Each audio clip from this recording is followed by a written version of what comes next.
ರಸ್ತೆ ಟ್ರಾಫಿಕ್ ಮಧ್ಯದಲ್ಲಿ ನೇತ್ರ ಬೇಗನೆ ರೋಡ್ ಕ್ರಾಸ್ ಮಾಡುವ ಪ್ರಯತ್ನ ಮಾಡುತ್ತಿದ್ದಳು. ಆದರೆ ಒಂದರ ಹಿಂದೆ ಒಂದು ಗಾಡಿಗಳು ಬರುತ್ತಿದ್ದವು. ಅವಳು ಮನಸ್ಸಿನಲ್ಲಿ ಬಡಬಡಿಸಿದಳು, ಓ ದೇವರೇ, ನಿನಗೆ ನನ್ನ ಬಗ್ಗೆ ಎಲ್ಲವೂ ಗೊತ್ತಿದೆಯಲ್ಲವೇ? ನಾನು ಮತ್ತು ನನ್ನ ಅಮ್ಮ ಯಾವ ಪರಿಸ್ಥಿತಿಯನ್ನು ಎದುರಿಸುತ್ತಿದ್ದೇವೆ ಎನ್ನುವುದು. ಆದರೂ ನಿನಗೆ ನಮ್ಮ ಮೇಲೆ ಸ್ವಲ್ಪವೂ ಕರುಣೆ ಬರುವುದಿಲ್ಲವೇ? ಹೆಚ್ಚಿಗೆ ಏನು ಬೇಡ, ಅಟ್ಲೀಸ್ಟ್ ಹಿಂದಿನ ಇಂಟರ್ವ್ಯೂ ಆದರೂ ಪೂರ್ಣಗೊಳ್ಳುವಂತೆ ಮಾಡು. ನೇತ್ರಾಳ ಮನಸ್ಸಿನಲ್ಲಿ ಈ ಎಲ್ಲ ಯೋಚನೆಗಳು ಓಡುತ್ತಿದ್ದವು. ಆಗ ಒಂದು ಕಾರ್ ರಭಸವಾಗಿ ಅವಳ ಹತ್ತಿರದಿಂದ ಹಾದು ಹೋಯಿತು ಮತ್ತು ಕೊಚ್ಚೆ ನೀರು ಅವಳ ಬಟ್ಟೆ ಮೇಲೆ ಹಾರಿತು. ನೇತ್ರ ರಸ್ತೆ ಮಧ್ಯದಲ್ಲಿ ನಿಂತು ಕೋಪದಿಂದ ಕೂಗುತ್ತಿದ್ದಳು. ಇಷ್ಟಕ್ಕೆ ಮುಗಿಯಲಿಲ್ಲ. ಇನ್ನೊಂದು ಗಾಡಿ ವೇಗವಾಗಿ ಬಂದು ಅವಳನ್ನು ಗುದ್ದಿತು. ಹೆಚ್ಚಿನ ಗಾಯವಾಗದಿದ್ದರೂ ಅವಳಿಗೆ ಕಾರ್ ಹಗುರವಾಗಿ ಗುದ್ದಿದ್ದರಿಂದ ಅವಳು ಕೆಳಗೆ ಕೊಳಚೆ ನೀರಿನಲ್ಲಿ ಬಿದ್ದಿದ್ದಳು. ನೇತ್ರಾಳ ಕೋಪಕ್ಕೆ ಮಿತಿಯೇ ಇರಲಿಲ್ಲ. ಅದೇ ಸಮಯದಲ್ಲಿ ಗಾಡಿಯ ಮಾಲೀಕರು ಗಾಬರಿಯಿಂದ ಗಾಡಿಯಿಂದ ಹೊರಗೆ ಬಂದರು. ಅವರು ಅವಳನ್ನು ಮೇಲೆ ಎತ್ತುವ ಪ್ರಯತ್ನ ಮಾಡುತ್ತಾ ಹೇಳಿದರು, ಐ ಆಮ್ ಸಾರಿ ಮಗಳೇ, ನಿನಗೆ ಹೆಚ್ಚಿನ ಗಾಯಗಳಾಗಿಲ್ಲ ತಾನೇ? ಅವರು ಚಿಂತೆಯ ಸ್ವರದಲ್ಲಿ ಹೇಳಿದರು. ನೇತ್ರಾಳ ಪರಿಸ್ಥಿತಿ ಮೊದಲೇ ಸರಿ ಇರಲಿಲ್ಲ.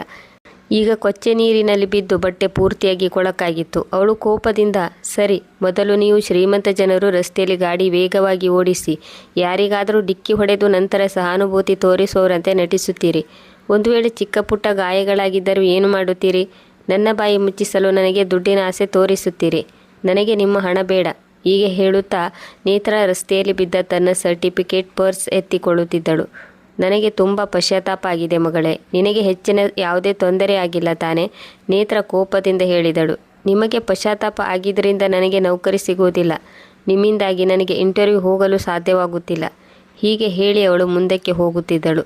ಅರೆ ಮಗಳೇ, ಅಟ್ಲೀಸ್ಟ್ ನನ್ನ ಮಾತನಾದರೂ ಕೇಳು. ಹೇಳಿ, ಈಗ ಮತ್ತೆ ಏನು ಹೇಳಬೇಕು? ನೇತ್ರ ನಿಂತುಕೊಳ್ಳದೆ ಹಿಂತಿರುಗಿ ಹೇಳಿದಳು. ಅವರು ಮುಗುಳ್ನಗುತ್ತಾ ಹೇಳಿದರು, ನನ್ನ ಹೆಸರು ಶ್ರೀಪಾದ್ ರೆಡ್ಡಿ. ಇದು ನನ್ನ ವಿಸಿಟಿಂಗ್ ಕಾರ್ಡ್. ನಮ್ಮ ಕಂಪನಿಯು ಪರಿಶ್ರಮ ಪಡುವ ಕೆಲಸದವರಿಗಾಗಿ ಹುಡುಕುತ್ತಿದೆ. ನೀನು ಬಯಸಿದರೆ ಬರಬಹುದು. ನೇತ್ರ ಅನುಮಾನದಿಂದ ಕಾರ್ಡ್ ತೆಗೆದುಕೊಂಡು ಏನನ್ನೂ ಹೇಳದೆ ಮುಖ ನೋಡಿ ಅಲ್ಲಿಂದ ಹೊರಟಳು. ಮನೆ ತಲುಪಿ ನೇತ್ರ ಕಾಲಿಂಗ್ ಬೆಲ್ ಒತ್ತಿದಳು. ಅವಳ ಅಮ್ಮ ಗಿರಿಜಮ್ಮ ಬಾಗಿಲು ತೆರೆದರು. ಅರೆ, ಇದೇನಿದು ನೇತ್ರ, ನಿನ್ನ ಬಟ್ಟೆ ಕೊಳಕಾಗಿದೆ. ನೀನು ಚೆನ್ನಾಗಿದ್ದೀಯಾ ತಾನೇ? ಮತ್ತು ಇಷ್ಟು ಬೇಗನೆ ಹೇಗೆ ವಾಪಸ್ ಬಂದೆ? ನೀನು ಇಂಟರ್ವ್ಯೂ ಕೊಡಲು ಹೋಗಿದ್ದೆ ತಾನೇ? ಏನು ಹೇಳಲಿ ಅಮ್ಮ? ಎಲ್ಲವೂ ತಲೆ ಕೆಳಗಾಯಿತು. ತನ್ನ ಪರ್ಸ್ ಮತ್ತು ಸರ್ಟಿಫಿಕೇಟ್ ಅಮ್ಮನ ಕೈಯಲ್ಲಿಟ್ಟು ನೇತ್ರ ಹೇಳಿದಳು. ನಿಮಗೆ ಗೊತ್ತಿದೆಯಲ್ಲ, ರಸ್ತೆಯಲ್ಲಿ ಎಷ್ಟೊಂದು ಟ್ರಾಫಿಕ್ ಇರುತ್ತದೆ. ಮೇಲಿಂದ ಈ ಮಳೆ ಕಾರಣದಿಂದಾಗಿ ರಸ್ತೆಯ ಗುಂಡಿಗಳಲ್ಲಿ ಕೊಳಚೆ ನೀರು ತುಂಬಿಕೊಂಡಿತ್ತು. ನಾನು ಇಂಟರ್ವ್ಯೂ ಹೋಗಲು ರೋಡ್ ಕ್ರಾಸ್ ಮಾಡುವಾಗ ಇದ್ದಕ್ಕಿದ್ದಂತೆ ಒಂದು ಕಾರ್ ಬಂದು ನನ್ನ ಮೇಲೆ ಕೊಳಚೆ ನೀರು ಎರಚಿತು. ಆಗ ಇನ್ನೊಂದು ಗಾಡಿ ಹಿಂದಿನಿಂದ ಬಂದು ನನಗೆ ಡಿಕ್ಕಿ ಹೊಡೆಯಿತು. ನಾನು ರಸ್ತೆಯಲ್ಲಿ ಬಿದ್ದೆ. ಸದ್ಯ ಒಳ್ಳೆಯದಾಯಿತು, ಗಾಡಿ ನನಗೆ ಜೋರಾಗಿ ಗುದ್ದಲಿಲ್ಲ. ಇಲ್ಲದಿದ್ದರೆ ಇಂದು ನಿಮ್ಮ ಮಗಳು ಹೇಳುತ್ತಾ ನೇತ್ರ ಸುಮ್ಮನಾದಳು. ಆದರೆ ಗಿರಿಜಮ್ಮ ಗಾಬರಿಯಿಂದ ಕೇಳಿದರು, ಮಗಳೇ, ನಿನಗೆ ಎಲ್ಲಿಯೂ ಗಾಯಗಳಾಗಿಲ್ಲ ತಾನೇ? ನೇತ್ರ ಹೇಳಿದಳು. ಇಲ್ಲಮ್ಮ, ಗಾಬರಿ ಪಡುವಂಥದ್ದು ಏನೂ ಇಲ್ಲ. ಅಂಕಲ್ ಸಮಯಕ್ಕೆ ಸರಿಯಾಗಿ ಬ್ರೇಕ್ ಹಾಕಿದರು. ನನಗೆ ಹೆಚ್ಚಿನ ಗಾಯಗಳೇನೂ ಆಗಿಲ್ಲ. ಆದರೆ ನನ್ನ ನೌಕರಿ, ಅದು ನನಗೆ ಎಲ್ಲಕ್ಕಿಂತ ಹೆಚ್ಚು ಅಗತ್ಯವಾಗಿತ್ತು. ಆದರೆ ಮಗಳೇ, ಆ ವ್ಯಕ್ತಿ ಯಾರಾಗಿದ್ದರು? ಅವನ ವಿರುದ್ಧ ಪೊಲೀಸ್ ಕಂಪ್ಲೇಂಟ್ ಕೊಡಬೇಕಿತ್ತು. ನಿನಗೆ ಏನಾದರೂ ಹೆಚ್ಚು ಕಡಿಮೆ ಆಗಿದ್ದರೆ? ಇಲ್ಲಮ್ಮ, ಪೂರ್ತಿ ತಪ್ಪು ಅವರದ್ದೇ ಆಗಿರಲಿಲ್ಲ. ಅದು ನಾನು ಬಟ್ಟೆಯ ಮೇಲೆ ಕೊಳಚೆ ನೀರು ಬಿದ್ದಿದ್ದರಿಂದ ರಸ್ತೆ ಮಧ್ಯದಲ್ಲಿ ನಿಂತಿದ್ದೆ. ಆ ಅಂಕಲ್ ತುಂಬ ಒಳ್ಳೆಯವರಂತೆ ಕಾಣಿಸುತ್ತಿದ್ದರು. ಅವರು ನನಗೆ ಸಾರಿ ಹೇಳಿದರು. ಆದರೆ ನಾನು ಕೋಪದಿಂದ ಅವರ ಮೇಲೆ ಕೂಗಾಡಿದೆ. ಅವರು ಯಾವುದೋ ಕಂಪನಿಯ ಮಾಲೀಕರು. ಹೋಗುತ್ತಾ ನನಗೆ ವಿಸಿಟಿಂಗ್ ಕಾರ್ಡ್ ಕೊಟ್ಟು ಹೋದರು. ಕಾರ್ಡು ಪರ್ಸಿನಲ್ಲಿದೆ. ಹೀಗೆ ಹೇಳುತ್ತಾ ನೇತ್ರ ಸ್ನಾನಕ್ಕೆ ಹೋದಳು. ಈ ಕಡೆ ಶ್ರೀಪಾದ್ ರೆಡ್ಡಿ ತಮ್ಮ ಮನೆಗೆ ಹೋಗುವಾಗ ನೇತ್ರಾಳ ಬಗ್ಗೆ ಯೋಚಿಸುತ್ತಾ ಹೋದರು. ಮನೆ ತಲುಪಿದಾಗ ಅವರ ಹೆಂಡತಿ ಗಾರ್ಡನ್ನಲ್ಲಿ ನಿಂತಿದ್ದರು. ಅವರನ್ನು ನೋಡುತ್ತಿದ್ದಂತೆ ಶ್ರೀಪಾದ್ ಅವರು ಹೇಳಿದರು, ಏನು ಮೇಡಮ್, ಈ ಸಾರಿಯಲ್ಲಿ ನೀವು ತುಂಬ ಚೆನ್ನಾಗಿ ಕಾಣುತ್ತೀರಿ. ಹೊಸದಾಗಿ ಖರೀದಿಸಿದ್ರಾ? ಆಗ ಲತಾ ಅವರು ಅವರ ಕಡೆ ನೋಡುತ್ತಾ ಕೋಪ ಮಿಶ್ರಿತ ಧ್ವನಿಯಲ್ಲಿ ಹೇಳಿದರು, ನೀವು ನನ್ನನ್ನು ರೇಗಿಸಲು ಯಾವುದಾದ್ರೂ ಒಂದು ನೆಪ ಹುಡುಕುತ್ತಿರುತ್ತೀರಿ.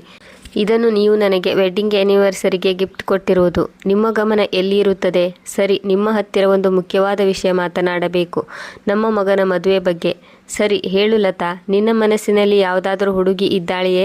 ಆಗ ಲತಾ ಅವರು ಹೇಳಿದರು, ಹುಡುಗಿಯರಿಗೆ ಏನು ಕೊರತೆ ಇಲ್ಲ. ಆದರೆ ನಿಮ್ಮ ಮಗ ಅಕುಲ್ ಮದುವೆ ಎಂದರೆ ಉರಿದು ಬೀಳುತ್ತಾನೆ. ಅಕುಲ್ ಮಾವ ಫೋನ್ ಮಾಡಿದ್ದರು, ಹೇಳುತ್ತಿದ್ದರು, ಅವರ ಮನಸ್ಸಿನಲ್ಲಿ ಒಬ್ಬಳು ಹುಡುಗಿ ಇದ್ದಾಳೆ, ಅವರ ಮನೆಯ ಪಕ್ಕದಲ್ಲಿ ಇರುತ್ತಾರೆ, ತುಂಬ ಒಳ್ಳೆಯ ಕುಟುಂಬ ಎಂದು ಹೇಳುತ್ತಿದ್ದರು. ಇದನ್ನು ಕೇಳಿ ಶ್ರೀಪಾದರು ಉತ್ಸುಕರಾಗಿ ಹೇಳಿದರು, ಮತ್ತೆ ಯಾಕೆ ತಡ ಮಾಡುವುದು? ಇಂದು ಸಾಯಂಕಾಲ ಅಕುಲ್ ಆಫೀಸಿನಿಂದ ಬಂದ ನಂತರ ನಾವೆಲ್ಲರೂ ಸೇರಿ ಒಮ್ಮೆ ಅವರ ಮನೆಗೆ ಹೋಗಿ ಬರೋಣ. ಹುಡುಗ ಹುಡುಗಿ ಒಮ್ಮೆ ಭೇಟಿಯಾಗಲಿ. ಯಾರಿಗೆ ಗೊತ್ತು, ಅಕುಲ್ಗೆ ಆ ಹುಡುಗಿ ಇಷ್ಟವಾಗಲೂಬಹುದು. ನೀವು ಹೇಳುವುದು ಸರಿಯಾಗಿದೆ. ನಾನು ಈಗಲೇ ಅಣ್ಣನಿಗೆ ಫೋನ್ ಮಾಡಿ ಹೇಳುತ್ತೇನೆ. ಸಂಜೆ ಹೊರಡುವ ಪ್ರೋಗ್ರಾಂ ಫಿಕ್ಸ್ ಆಯಿತು. ನಂತರ ಲತಾ ಅವರು ತಮ್ಮ ಮಗನಿಗೆ ಫೋನ್ ಮಾಡಿದರು. ಇಂದು ಸಂಜೆ ಮನೆಗೆ ಬೇಗನೆ ಬಾ. ಯಾಕಮ್ಮ, ಇಂದು ಎಲ್ಲಿಗಾದರೂ ಹೊರಡುವ ಪ್ರೋಗ್ರಾಂ ಇದೆಯಾ? ಹೌದು, ನೀನು ಒಂದು ಹುಡುಗಿಯನ್ನು ಭೇಟಿಯಾಗಬೇಕು. ಈ ಮಾತು ಕೇಳುತ್ತಿದ್ದಂತೆ ಅಕುಲ್ ಸಿಡುಕಿದನು. ಅಮ್ಮ, ನಾನು ನಿನಗೆ ಎಷ್ಟು ಬಾರಿ ಹೇಳಿದ್ದೇನೆ, ನನಗೆ ಮದುವೆ ಮಾಡಿಕೊಳ್ಳಲು ಇಷ್ಟವಿಲ್ಲ. ನನ್ನ ಮಾತು ಕೇಳು. ಇಲ್ಲಮ್ಮ, ನಾನು ಹೇಳಬೇಕಿರುವುದು ಹೇಳಿದ್ದೇನೆ ಎಂದು ಹೇಳುತ್ತಾ ಅವನು ಫೋನ್ ಇಟ್ಟನು. ಆಗ ಲತಾ ಅವರು ಈ ವಿಷಯವನ್ನು ತಮ್ಮ ಗಂಡನಿಗೆ ಹೇಳಿದಾಗ ಅವರು ಹೇಳಿದರು, ಲತಾ, ಇಂದು ಸಾಯಂಕಾಲ ಅವನು ಮನೆಗೆ ಬರಲಿ. ಈ ವಿಷಯದ ಬಗ್ಗೆ ಅವನ ಜೊತೆ ಮಾತನಾಡೋಣ. ಯಾರಿಗೆ ಗೊತ್ತು, ಅವನು ಯಾವುದಾದ್ರೂ ಹುಡುಗಿಯನ್ನು ಇಷ್ಟಪಟ್ಟಿರಬಹುದು. ಹೌದು, ಹೀಗೂ ಇರಬಹುದು. ರಾತ್ರಿ ಅವನು ಮನೆಗೆ ಬಂದಾಗ ಅವನ ಜೊತೆ ನಾನು ಈ ವಿಷಯವಾಗಿ ಮಾತನಾಡುತ್ತೇನೆ ಎಂದು ಲತಾ ಹೇಳಿದರು. ರಾತ್ರಿ ಶ್ರೀಪಾದ್ ಅವರು ತಮ್ಮ ದಿನನಿತ್ಯದ ಸಮಯಕ್ಕೆ ಸರಿಯಾಗಿ ಊಟ ಮಾಡಿ ಮಲಗಲು ಹೋದರು. ನಂತರ ಕಲ್ಯಾಣಿಯವರು ಲತಾ ಅವರಿಗೆ ಊಟ ತೆಗೆದುಕೊಂಡು ಬಂದರು. ಲತಾ ಅವರು ಊಟ ನೋಡುತ್ತಿದ್ದಂತೆ ನಿರಾಕರಿಸಿ ಹೇಳಿದರು, ಇಲ್ಲ ಕಲ್ಯಾಣಿ, ನಾನು ಇಂದು ನನ್ನ ಮಗನ ಜೊತೆ ಊಟ ಮಾಡುತ್ತೇನೆ. ಅವರು ಸಣ್ಣ ನಗುವಿನೊಂದಿಗೆ ಹೇಳಿದರು. ಅವರು ಯೋಚಿಸಿದರು, ಈ ವಿಷಯವಾಗಿ ತಮ್ಮ ಮಗನ ಜೊತೆ ಮಾತನಾಡಿದರೆ ಅವನ ಮನಸ್ಸಿನಲ್ಲಿ ಏನಿದೆ ಎಂದು ತಿಳಿದುಕೊಳ್ಳಬಹುದು. ಆದರೆ ಮಗನಿಗಾಗಿ ಕಾಯುತ್ತಾ ಕಾಯುತ್ತಾ ತುಂಬ ಲೇಟಾಯಿತು. ರಾತ್ರಿ 11 ಗಂಟೆಗೆ ಮನೆಗೆ ಬಂದನು. ಆ ಸಮಯದಲ್ಲಿ ಲತಾ ಅವರು ಕುರ್ಚಿಯಲ್ಲಿ ಕುಳಿತು ತೂಕಡಿಸುತ್ತಿದ್ದರು. ಅರೆ ಅಮ್ಮ, ನೀವು ಇಷ್ಟು ಸಮಯದವರೆಗೆ ಏಕೆ ಕೂತಿದ್ದೀರಿ? ಇಂದು ನೀವು ಊಟ ಕೂಡ ಮಾಡಿಲ್ಲವೇ? ಕಲ್ಯಾಣಿ, ನಿಮಗೆ ನಾನು ಎಷ್ಟು ದಿನ ಹೇಳಿಲ್ಲ ಅಮ್ಮನನ್ನು ಹೆಚ್ಚು ಸಮಯ ಉಪವಾಸ ಇರಲು ಬಿಡಬೇಡಿ ಎಂದು? ಅವರು ಬ್ಲಡ್ ಶುಗರ್ ಮತ್ತು ಕೊಲೆಸ್ಟ್ರಾಲ್ ಪೇಷಂಟ್. ಇಲ್ಲ ಮಗ, ಊಟ ಮಾಡಲು ನಾನೇ ನಿರಾಕರಿಸಿದೆ. ನನಗೆ ಇಂದು ನಿನ್ನ ಜೊತೆ ಕುಳಿತು ಊಟ ಮಾಡಬೇಕು ಅನಿಸಿತು. ಅದೇ ಸಮಯದಲ್ಲಿ ಕಲ್ಯಾಣಿ ಹೇಳಿದರು, ಹೌದು ಅಣ್ಣ, ಇಂದು ಮೇಡಮ್ ನಿಮಗಾಗಿ ತಮ್ಮ ಕೈಯಾರೆ ಪಲ್ಯ ಮಾಡಿದ್ದಾರೆ. ಇದನ್ನು ಕೇಳಿ ಅಕುಲ್ ತುಂಬ ಸಂತೋಷಗೊಂಡನು ಮತ್ತು ಹೇಳಿದನು, ಇಂದು ನಾನು ಒಂದು ಚಪಾತಿ ಹೆಚ್ಚಿಗೆ ತಿನ್ನುತ್ತೇನೆ. ತುಂಬ ರಾತ್ರಿ ಆಗಿದ್ದರಿಂದ ಲತಾ ಅವರು ತಮ್ಮ ಮಗನ ಜೊತೆ ಈಗ ಏನನ್ನು ಮಾತನಾಡುವುದು ಸರಿಯಲ್ಲ ಎಂದು ಯೋಚಿಸಿದರು. ಅಕುಲ್ ಸಮಯಕ್ಕೆ ತುಂಬ ಪ್ರಾಮುಖ್ಯತೆ ಕೊಡುತ್ತಿದ್ದನು. ಅವನು ಪ್ರತಿದಿನ ನಿಗದಿತ ಸಮಯಕ್ಕೆ ಸರಿಯಾಗಿ ವಾಕಿಂಗ್ಗೆ ಹೋಗಿ ಸರಿಯಾದ ಸಮಯಕ್ಕೆ ವಾಪಸ್ ಬರುತ್ತಿದ್ದನು. ಆದರೆ ಇಂದು ವಾಕಿಂಗ್ ಮುಗಿಸಿ ಮನೆಗೆ ಬಂದು ನೋಡಿದನು, ಅವನ ಅಮ್ಮ ಇನ್ನೂ ಕೋಣೆಯಿಂದ ಹೊರ ಬಂದಿರಲಿಲ್ಲ. ಅವನು ನೇರವಾಗಿ ಅಮ್ಮನ ಕೋಣೆಗೆ ಹೋದನು. ಅಮ್ಮ ಎದ್ದಿದ್ದರು, ಆದರೆ ಯಾವುದೋ ಯೋಚನೆಯಲ್ಲಿ ಮುಳುಗಿದ್ದರು. ಏನು ಯೋಚನೆ ಮಾಡುತ್ತಿದ್ದೀರಿ ಅಮ್ಮ? ಮೊಬೈಲ್ನಲ್ಲಿ ಅಂಥದ್ದೇನು ನೋಡಿದ್ರಿ? ಆಗ ಲತಾ ಹೇಳಿದರು, ನಿನ್ನ ಬಗ್ಗೆ ಯೋಚಿಸುತ್ತಿದ್ದೇನೆ ಮಗ. ಇವೆಲ್ಲ ಹುಡುಗಿಯರ ಫೋಟೋಗಳು. ಸ್ವಲ್ಪ ನೋಡಿ ಹೇಳು, ನಿನಗೆ ಯಾವ ಹುಡುಗಿ ಇಷ್ಟ ಎಂದು? ಅರೆ ಅಮ್ಮ, ನೀವು ಬೆಳಿಗ್ಗೆ ಶುರು ಮಾಡಿದ್ರಾ? ನೀವು ಬೇಗನೆ ಎದ್ದು ತಯಾರಾಗಿ ತಿಂಡಿ ತಿನ್ನಿ. ನಿಮ್ಮ ಆರೋಗ್ಯದ ಬಗ್ಗೆ ನೀವು ಸ್ವಲ್ಪವೂ ಯೋಚಿಸುತ್ತಿಲ್ಲ. ಆದರೆ ಮಗ, ನನ್ನ ಮಾತು ಬದಲಾಯಿಸುವ ಪ್ರಯತ್ನ ಮಾಡಬೇಡ. ಜೀವನದಲ್ಲಿ ಕೆಲಸದ ಹೊರತಾಗಿಯೂ ತುಂಬ ಇದೆ. ಒಂದು ವಯಸ್ಸು ಬಂದಾಗ ಮದುವೆ ಮಾಡಿಕೊಳ್ಳಬೇಕಾಗುತ್ತದೆ. ಇದನ್ನು ನೋಡು, ನಿನ್ನ ಮಾವ ಒಂದಕ್ಕಿಂತ ಒಂದು ಸುಂದರವಾದ ಹುಡುಗಿಯರ ಫೋಟೋ ಕಳಿಸಿದ್ದಾರೆ. ಮೊಬೈಲ್ನಲ್ಲಿ ಬೆರಳಾಡಿಸುತ್ತಾ ಲತಾ ಅವರು ಹೇಳುತ್ತಿದ್ದರು. ಹಾಗೆ ಅವರು ಮೊಬೈಲ್ನಿಂದ ದೃಷ್ಟಿ ತೆಗೆದು ಎದುರು ನೋಡಿದರೆ ಅಕುಲ್ ಅಲ್ಲಿಂದ ಎದ್ದು ಹೊರಟು ಹೋಗಿದ್ದನು. ಈ ಹುಡುಗ ಮದುವೆಯೆಂದರೆ ಯಾಕೆ ಇಷ್ಟೊಂದು ದ್ವೇಷ ಮಾಡುತ್ತಾನೆ? ಇಂದು ಪುನಃ ನನ್ನಿಂದ ತಪ್ಪಿಸಿಕೊಂಡು ಹೋಗಿದ್ದಾನೆ. ಈ ಕಡೆ ನೇತ್ರ ಇಂದು ಇಂಟರ್ವ್ಯೂ ಹೋಗಲು ತಯಾರಾಗುತ್ತಿದ್ದಳು. ಆಗ ಅವರ ಅಮ್ಮ ಮೊಸರು ಸಕ್ಕರೆ ತಂದು ತುಂಬ ಪ್ರೀತಿಯಿಂದ ಚಮಚದಿಂದ ಅವಳಿಗೆ ತಿನ್ನಿಸಲು ಪ್ರಾರಂಭಿಸಿದರು. ಒಂದು ಚಮಚ ಮೊಸರು ಸಕ್ಕರೆ ತಿಂದು ನೇತ್ರ ನಗುತ್ತಾ ಹೇಳಿದಳು, ಅಯ್ಯೋ ಅಮ್ಮ, ಈ ಸಕ್ಕರೆ ಮೊಸರು ತಿನ್ನುವುದರಿಂದ ನಿಜವಾಗ್ಲೂ ಕೆಲಸ ಸಿಗುವುದಾದರೆ ಯಾರೂ ನಿರುದ್ಯೋಗಿಗಳಾಗಿ ಇರುತ್ತಿರಲಿಲ್ಲ. ಹೀಗೆ ಹೇಳುತ್ತಾ ನೇತ್ರ ತನ್ನ ಪರ್ಸ್ ಮತ್ತು ಸರ್ಟಿಫಿಕೇಟ್ ಫೈಲ್ ತೆಗೆದುಕೊಂಡು ಬೇಗನೆ ಹೊರಟಳು. ಮತ್ತೆ ಮಧ್ಯಾಹ್ನ ಮನೆಗೆ ಬಂದಾಗ ಅವಳ ಮುಖ ನಿರಾಸೆಯಿಂದ ಕೂಡಿತು. ಇದನ್ನು ನೋಡುತ್ತಿದ್ದಂತೆ ಗಿರಿಜಮ್ಮ ಹೇಳಿದರು, ಏನು ತೊಂದರೆ ಇಲ್ಲ ಮಗಳೇ, ನೀನು ನಿರಾಶೆಳಾಗಬೇಡ. ನಿನಗಾಗಿ ಒಂದು ಒಳ್ಳೆಯ ನೌಕರಿ ಕಾಯುತ್ತಿರುತ್ತದೆ. ಆದರೆ ಅಮ್ಮ, ನನಗೆ ಕೋಪ ಬರುತ್ತಿದೆ. ಯಾವುದೇ ಕೆಲಸ ಯೋಗ್ಯ ವ್ಯಕ್ತಿಗೆ ಸಿಗುತ್ತಿಲ್ಲ. ಯೋಗ್ಯತೆ ಇಲ್ಲದ ವ್ಯಕ್ತಿಗೆ ಶಿಫಾರಸ್ಸಿನ ಆಧಾರದ ಮೇಲೆ ಕೆಲಸ ಸಿಗುತ್ತದೆ. ಆದರೆ ಅಮ್ಮ, ಈ ತಿಂಗಳು ಕೆಲಸ ಸಿಗದಿದ್ದರೆ ಮನೆ ಖರ್ಚು ನಡೆಯುವುದು ತುಂಬ ಕಷ್ಟ. ನಿಮ್ಮ ತಂದೆ ನಮ್ಮ ಜೊತೆಗಿದ್ದರೆ ಇಂದು ನೀನು ನೌಕರಿಗಾಗಿ ಅಲೆದಾಡಬೇಕಿರಲಿಲ್ಲ. ಕಣ್ಣಲ್ಲಿ ನೀರು ತುಂಬಿಕೊಂಡು ಗಿರಿಜಮ್ಮ ಹೇಳಿದರು, ಏನು ತೊಂದರೆ ಇಲ್ಲಮ್ಮ. ನನ್ನ ಮನಸ್ಸಿನಲ್ಲಿ ಇನ್ನೂ ಒಂದು ಕಂಪನಿ ಇದೆ, ರೆಡ್ಡಿ ಇಂಡಸ್ಟ್ರಿ. ಒಮ್ಮೆ ಅಲ್ಲಿ ಹೋಗಿ ನೋಡುತ್ತೇನೆ. ಬಹುಶಃ ಅಲ್ಲಿ ಕೆಲಸ ಸಿಗಬಹುದು. ಹೀಗೆ ಹೇಳುತ್ತಾ ನೇತ್ರ ತನ್ನ ಪರ್ಸಿನಲ್ಲಿರುವ ವಸ್ತುಗಳನ್ನು ಒಂದೊಂದಾಗಿ ತೆಗೆದು ಹಾಕುತ್ತಿದ್ದಳು. ಆಗ ಅವಳ ಗಮನ ವಿಸಿಟಿಂಗ್ ಕಾರ್ಡ್ ಮೇಲೆ ಹೋಯಿತು. ಕಾರ್ಡ್ ನೋಡುತ್ತಿದ್ದಂತೆ ಅವಳ ಕಣ್ಣು ಅರಳಿತು. ಅವಳು ಸಂತೋಷದಿಂದ ಕುಣಿದಾಡಿದಳು. ಅರೆ ವಾವ್, ಚಮತ್ಕಾರ ನಡೆದಿದೆ. ನನಗೆ ನಂಬಲೂ ಆಗುತ್ತಿಲ್ಲ. ನೇತ್ರ ಜೋರಾಗಿ ಕಿರುಚಿದಳು. ಗಿರಿಜಮ್ಮ ಅವಳನ್ನು ನೋಡುತ್ತಾ ಹೇಳಿದರು, ಅರೆ ಅರೆ, ಯಾವುದೋ ಖಜಾನೆ ಸಿಕ್ಕಿರುವವಳ ಹಾಗೆ ಯಾಕೆ ಕೂಗುತ್ತಿದ್ದೀಯಾ? ಈಗ ಹೇಳು, ಏನಾಯ್ತೆಂದು? ನೇತ್ರ ಉತ್ಸಾಹದಿಂದ ಕಾರ್ಡ್ ಅಲ್ಲಾಡಿಸುತ್ತಾ ಹೇಳಿದಳು. ಅರೆ ಅಮ್ಮ, ಹಾಗೆ ನೆನಪು ಮಾಡಿಕೊಳ್ಳಿ, ಆ ದಿನ ನನಗೆ ಯಾವ ಗಾಡಿಯಿಂದ ಆಕ್ಸಿಡೆಂಟ್ ಆಗಿತ್ತೋ ಅವರೇ ರೆಡ್ಡಿ ಇಂಡಸ್ಟ್ರಿಯ ಮಾಲೀಕರು, ಶ್ರೀಪಾದ್ ರೆಡ್ಡಿ. ಇನ್ನೊಂದು ತಮಾಷೆಯ ವಿಷಯ ಎಂದರೆ ನಾನು ಇಂಟರ್ವ್ಯೂ ಹೋಗಬೇಕೆಂದುಕೊಂಡಿರುವುದು ಅದೇ ಕಂಪನಿಗೆ. ನಾನೆಂತ ಹುಚ್ಚಿ, ಅಲ್ಲಿ ಇಲ್ಲಿ ನೌಕರಿಗಾಗಿ ಅಲೆದಾಡುತ್ತಿದ್ದೇನೆ. ಅವರೇ ನನಗೆ ನೌಕರಿ ಆಫರ್ ಕೊಟ್ಟಿದ್ದಾರೆ. ಗಿರಿಜಮ್ಮ ಆಶ್ಚರ್ಯಗೊಂಡು ಹೇಳಿದರು. ಮಗಳೇ, ಇದಂತೂ ತುಂಬ ಒಳ್ಳೆಯ ವಿಷಯ. ಅವರು ಹೀಗೆ ಹೇಳಿದ್ದಾರೆಂದರೆ ತುಂಬ ಒಳ್ಳೆಯ ವ್ಯಕ್ತಿ ಇರಬಹುದು. ನೀನು ಅಲ್ಲಿಗೆ ಹೋಗುವುದೇ ಒಳ್ಳೆಯದು. ಹೀಗೆ ಹೇಳುತ್ತಾ ಗಿರಿಜಮ್ಮ ಯೋಚನೆಯಲ್ಲಿ ಮುಳುಗಿದರು. ಮರುದಿನ ನೇತ್ರ ತಯಾರಾಗಿ ರೆಡ್ಡಿ ಇಂಡಸ್ಟ್ರಿಗೆ ಇಂಟರ್ವ್ಯೂ ಹೋಗಲು ಸಿದ್ಧತೆ ಮಾಡಿಕೊಂಡಳು. ಅವಳು ಸುಂದರವಾದ ಚೂಡಿದಾರ್ ಹಾಕಿಕೊಂಡು ಲೈಟಾಗಿ ಮೇಕಪ್ ಮಾಡಿಕೊಂಡು ಒಮ್ಮೆ ಕನ್ನಡಿಯಲ್ಲಿ ನೋಡಿಕೊಂಡಳು.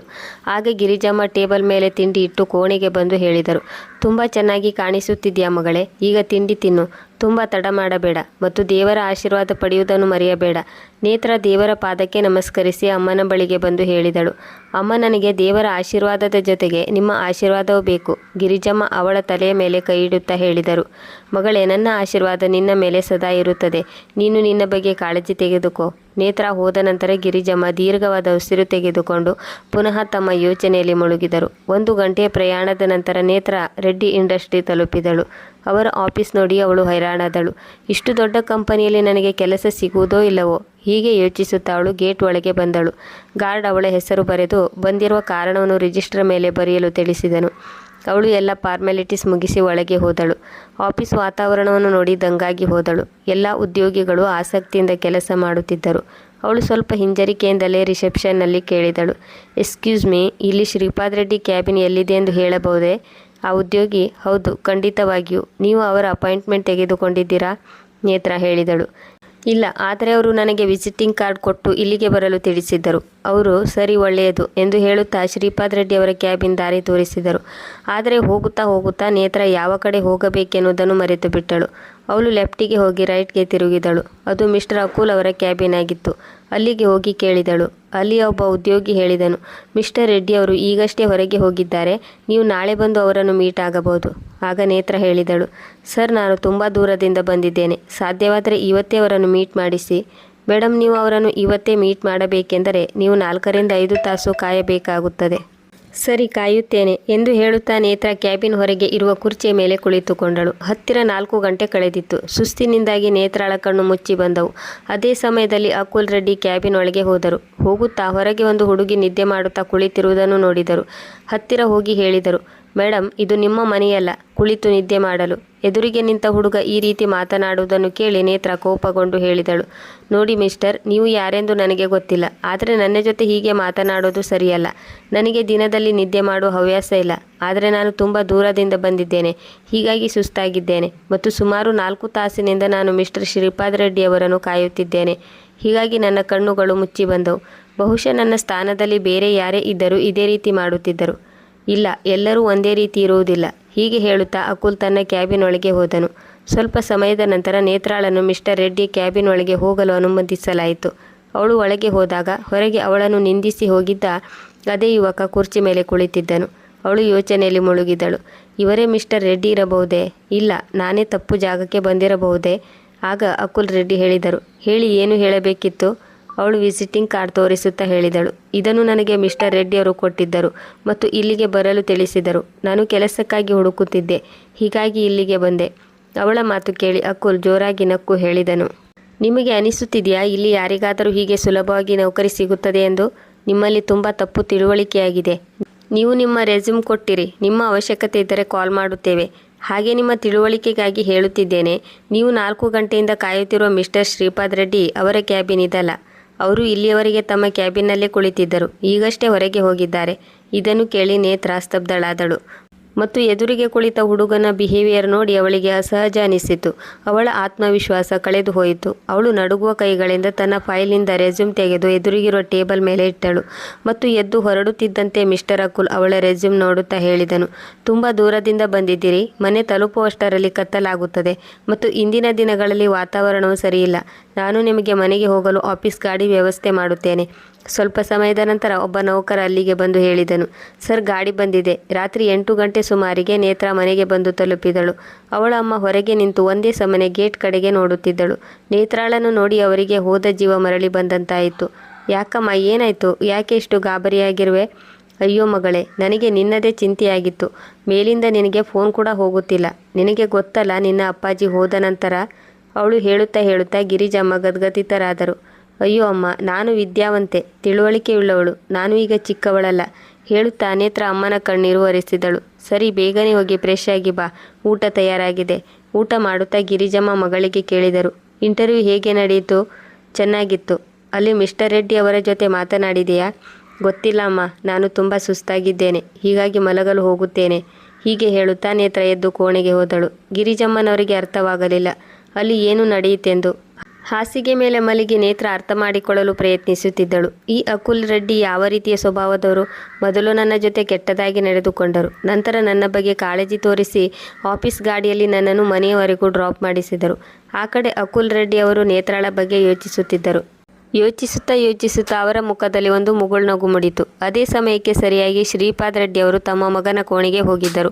ಮಗನ ಮುಖದಲ್ಲಿ ಮಂದಹಾಸ ಇರುವುದನ್ನು ನೋಡಿ ಹೇಳಿದರು, ಅರೆ ವಾವ್, ಇಂದು ಯಾವ ಚಮತ್ಕಾರ ನಡೆಯಿತು? ನನ್ನ ಮಗನ ಮುಖದಲ್ಲಿ ಮಂದಹಾಸ ನೋಡಿದೆ.